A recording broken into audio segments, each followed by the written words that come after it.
Assalomu alaykum hammaga. Bugungi darsda React'da state'lar bilan ishlashni o'rganamiz. Dars davomida bir nechta yangi tushunchalar bilan tanishamiz.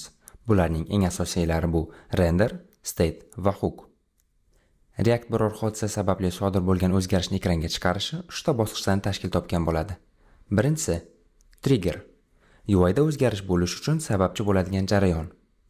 Ikkinchisi render. React'ning biror hodisaga munosabati orqali komponentni ekranga chiqarishga tayyorlash jarayoni.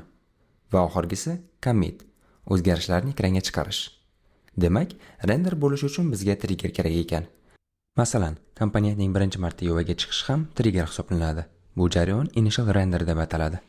Triggerlardan yana bittasi bu state'ning o'zgarishi. State komponentga lokal o'zgaruvchi vazifasini bajaradi, lekin oddiy o'zgaruvchidan farqli tomonlari bor. Masalan, oddiy o'zgaruvchi mana bu holatda yaratiladi. State esa bu ko'rinishda.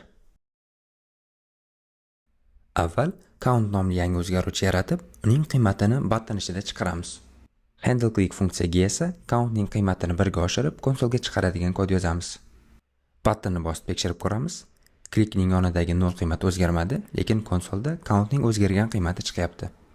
Buning sababi oddiy o'zgaruvchi o'zgarganda React'ga UI ni yangilash kerakligi haqida hech qanday xabar bormaydi.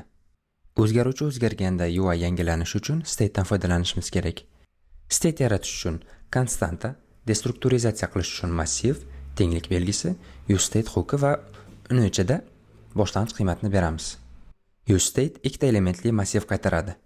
Ulardan birinchisi state ning qiymati bo'lsa, ikkinchisi state ni o'zgartiradigan funksiya. Handle click funksiyani state bilan qayta yozamiz. Bunda to'g'ridan-to'g'ri count ning qiymati o'zgartirilmaydi, balki set count funksiyaga count ning yangi qiymati beriladi. Brauzerni yangilab, buttonni bosib tekshirib ko'ramiz. Klikning yonidagi qiymat biz xohlagandek o'zgardi. Keling, useState dan qaytgan qiymatni konsolga chiqarib ko'ramiz. Buning uchun massivni vaqtinchalik o'chirib tashlab, o'rniga boshqa o'zgaruvchi yaratamiz. Bu o'zgaruvchini konsolga chiqaramiz.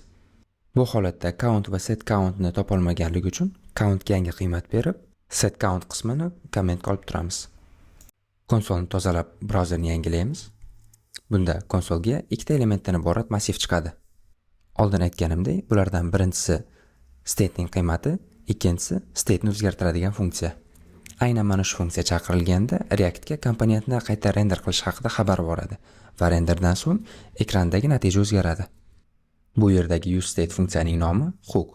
Hook funksiyalarining vazifasi komponentga React funksionalligini bog'lab ishlatishni ta'minlash hisoblanadi. Hooklar bilan keyingi darslarda to'liqroq tanishamiz. Endi kodimizni oldingi holatiga qaytaramiz va state bilan boshqa misol ishlatib ko'ramiz. Masalan, conditional rendering. Buning uchun bizga button element kerak bo'ladi va yangi state. State true false qiymat qabul qiladi. Uning boshlang'ich qiymati true bo'lsin. Bu state'ning vazifasi ekranga chiqadigan matnni ko'rinish yoki ko'rinmasligini belgilash bo'ladi. Agar isVisible ning qiymati true bo'lsa, button ichida hide nomli matn bo'ladi. Agar false bo'lsa, show nomli matn bo'ladi. Endi p elementi bilan text yaratib olamiz. Bu matn ekranda ko'rinish yoki ko'rinmasligini belgilash uchun conditional renderingdan foydalanamiz. Endi esa isVisible ning qiymatini o'zgartiradigan handle show nomli funksiya yaratamiz. Bu funksiya ichida set isVisible ni chaqirib, unga isVisible ning teskari qiymatini beramiz. Buttonning on-click propsiga handle show funksiyani berib, brauzerda tekshirib ko'ramiz. Hide holatida bosilganda button ichidagi matn showga o'zgardi va pastdagi matn ham ko'rinmay qoldi. Teskari holat ham to'g'ri ishlayapti. Endi hozir yozgan kodlarimizni o'chirib tashlab, useState ni ishlatgancha chiqishi mumkin bo'lgan kutilmagan holatlarni ko'rib chiqamiz. Buning uchun handle click funksiya ichidagi set countni 3 marta yozib olamiz. Lekin buttonni bosib tekshirib ko'rsak, qiymati har safar 3 ga emas, bir qiymatga o'zgarayotganini ko'rinib turibdi. Bu jarayon aslida optimizatsiya uchun o'ylab topilgan. Ya'ni, biror bir funksiya ichidagi state ni update qiladigan funksiyalarning hammasi chaqirilib bo'lgandan keyin React komponentni bir marta render qiladi. Bu jarayon batching deb ataladi.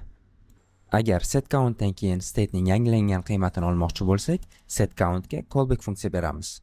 Bunda birinchi parametri state ning hozirgi qiymati bo'ladi va returnda esa state ning yangilangan qiymatini qaytarishimiz kerak. Buttonni bosib tekshirib ko'ramiz. State ning qiymati har bosilganda 3 ga o'zgaryapti. Mana, bugungi darsimiz ham tugadi. Sizlar bilan qanday qilib state'lar bilan ishlashni o'rganib oldik. Kelasi darsda avval o'tilgan har bir mavzu bo'yicha amaliyot qilib ko'rib chiqamiz.